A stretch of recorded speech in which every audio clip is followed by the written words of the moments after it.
Thank you, thank you. Whew. Ladies and gentlemen, cancel culture is at it again. They tried to cancel Cardi B for the 17th time in a row. Can you believe that? They had the Cardi B is over party trending #1 on Twitter for 5 hours straight. Now, as bad as that may be, it had me thinking, why don't we throw a cancel culture party?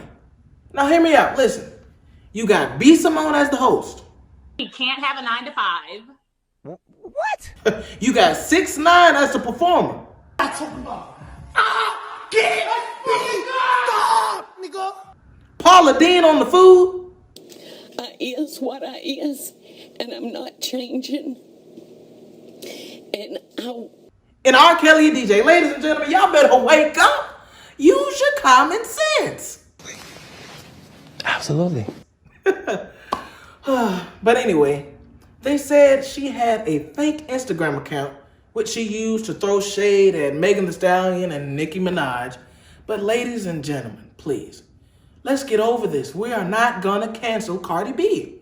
We're not. We're just gonna forgive her like we do over and over again. But speaking of forgiving, what are we gonna do about Doja Cat? I mean, video chatting with white supremacists? Can we really forgive that? She came out with a new music video. Check it out.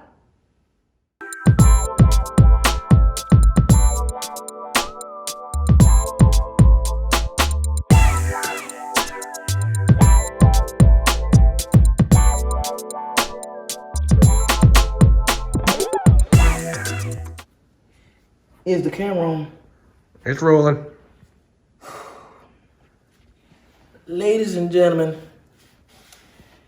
I'm asking you to find it in your heart to please forgive Doja Cat. Did you see the size of those hams? Those was freshly squeezed lemon grade honey baked hams. Personally, I think that's worth forgiving. Now I'm asking you to please dial the number 911, protect them hams. The proceeds will be going to the family in the city of New Orleans. Because basically, all hams matter. Ladies and gentlemen, we have a great show for you tonight. Will Smith is here. The baby is here. OJ Simpson is here. We just playing. I'm Shunrodney, your host. And ladies and gentlemen, we on.